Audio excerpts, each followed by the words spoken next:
And we're going to focus now on some of the particular layoffs that were announced this weekend at the Department of Education. On Friday, the Trump administration fired most employees at the Office of Special Education and Rehabilitative Services. That office is tasked with protecting the rights of some 7.5 million children with disabilities across the country and ensuring they get a fair education. For more on this, we're joined again by Laura Meckler, national education writer for The Washington Post. Thanks for being with us. Let's start with the basics. Help us understand what this office does and why people are so concerned about the loss of so many staff members at this office.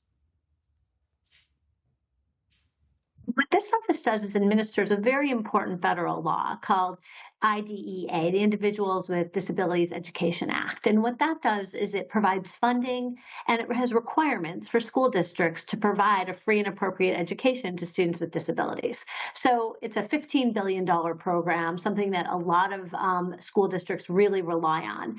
And that money is still flowing as far as we know. But the point of this office is essentially to oversee this program. It's a very big program to make sure that states and school districts are following the law, to answer questions when states have about, can we do this or can we do that?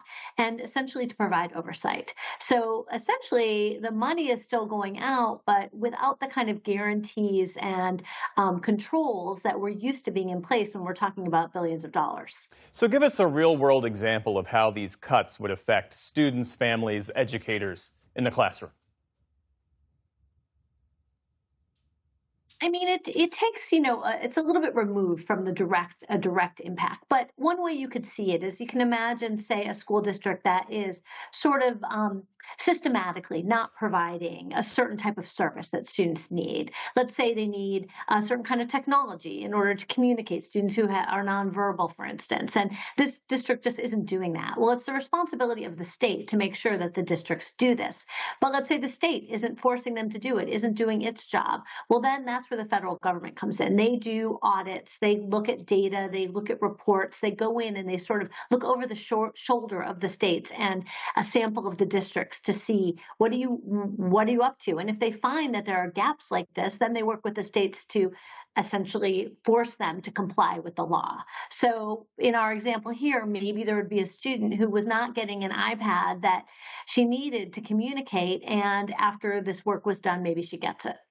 Your reporting also found layoffs within the Education Department's Office of Civil Rights. What more have you learned about that? Yeah, and this really goes hand in hand in a way with what we were just talking about, because the Office for Civil Rights is where people complain when they feel like their rights are not being respected or being violated, when they feel they're being discriminated on the basis of race, sex, or disability. And this office has just been absolutely decimated. Earlier this year, we saw about half of the workers laid off, 7 of 12 regional offices closed, and then just last night, there were another round of layoffs, of reductions in force that were sent out to workers at the Office for Civil Rights. So, for instance, the Seattle office, one of the survivors in the first round, many people, a large percentage of those workers and attorneys who handle cases there were let go. This is an office that was already had more than it could handle. Then it absorbed all the cases from the San Francisco office and was dealing with the entire West Coast. And now they have, just a skeleton staff left in place once these RIFs are carried out. So it really raises the question of whether they'll be able to do their congressionally mandated function of investigating potential violations of civil rights. The Trump administration has long sought to push more education responsibilities to the states. What's the worry about how states might interpret federal law, and what's ultimately at stake for students and their families? I think that that's really the question here, is sort of like, who do we trust to follow the law, to follow the rules? I mean, advocates, including some of who I spoke to today, said that, hey, states weren't doing it, and that's why the federal government came in. These kids were not being served before we had a federal law. And, now they are more or less being served. So the risk is that when you leave it to the states, some states will do a good job and some states won't. We don't know. I think that the argument that people people who don't think that there should be a big federal role in education would say is that we can trust the states. They're going to do a fine job. They care about kids just as much as bureaucrats in Washington do.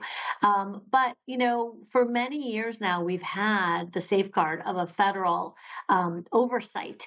And I think when we're talking about such a large federal program, such as these special education programs, there are a lot of people who would expect there to be some oversight attached to that. Laura Meckler of the Washington Post. Laura, our thanks to you. Thanks for having me.